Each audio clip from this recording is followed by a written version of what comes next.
We're here today to preview for you our most recent issue of HR Innovation, which focuses on the Affordable Care Act and the implications of that act for U.S. employers. Now, Mike, we're on the brink of some of the broadest and most far-reaching changes in terms of how employers will deliver health care benefits to their employee groups, really in history. What do you see as the key challenges as employers begin to address these challenges? Well, first of all, Scott, I do agree. This is a period of significant change. What employers do in the next 2 years will set their strategy for the next decade. The environment has changed rapidly with the public exchanges, with the emergence of private exchanges, and with a whole slew of new rules around how one provides benefits and how healthcare is delivered. Employers are going to look at that and make key decisions around paying, playing, and potentially exchanging in dealing with their benefits. So, put another way, this isn't just about compliance. This really is going to force some different strategies that employers are going to take in how they provide these benefits. Absolutely. This is re-looking at strategy from the ground up.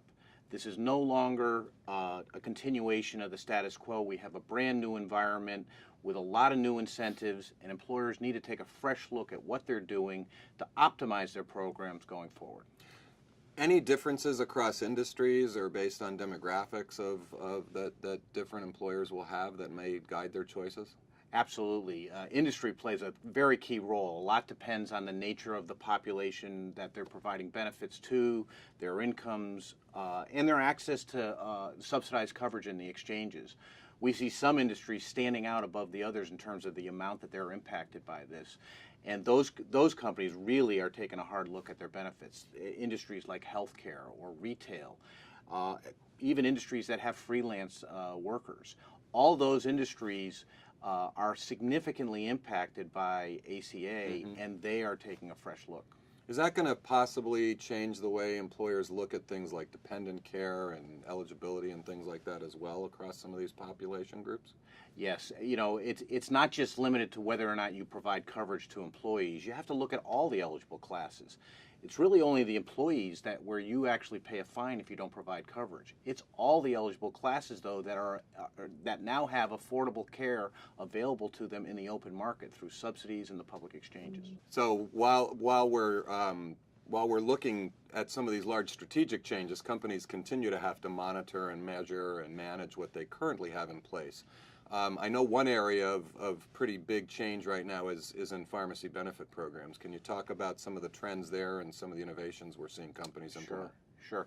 Pharmacy is actually an area where we've been on a little bit of a hiatus. We've had a period of relatively low growth because of the number of drugs coming off patent over the last few years. Going forward, that honeymoon is over. And what we're going to see is the impact of the market consolidation, the explosion of specialty drugs, and new innovative strategies really geared towards improving transparency and in some instances restricting network with the idea of really driving out costs in what otherwise is going to be a re-emerging area of concern. So we've talked, 1 or 2 years out here in terms of the impact of the ACA. We've talked about some quickly emerging trends in pharmacy. The other thing that we hear a lot about as a long-term problem is just the overall cost of delivering health care, irrespective of the system being used. And we've talked about and heard about companies that are successfully bending that cost curve down and moving the trend rates down. Can you talk a little bit about what we're seeing there and what some of the successful strategies are? Because I think that's going to remain irrespective of what we see with the Affordable Care Act. Clearly, bending the cost curve remains job number one for most companies. And when you think about what are the key strategies that they're deploying today, consumerism, wellness, those are still way at the top of the list.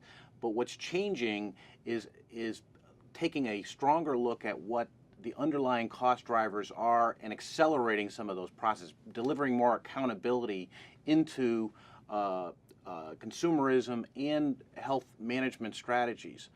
Beyond that, we're looking at delivery type strategies too, particularly with some of the changes occurring in the delivery system coming out of health reform.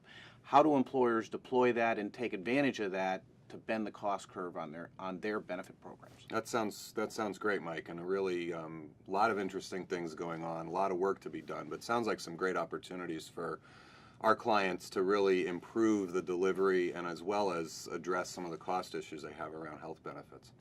We hope you'll have an opportunity to explore the issues Mike and I have been talking about in the articles in the current issue of HR Innovation. They explore the very things we've just been discussing: the impact of the ACA on employers, the way that employers can navigate the pay, play, or exchange choices they'll be facing, strategies to better manage pharmacy benefit programs, as well as opportunities and strategies to bend the employer health cost curve. We thank you for your time today and certainly hope you'll enjoy the issue.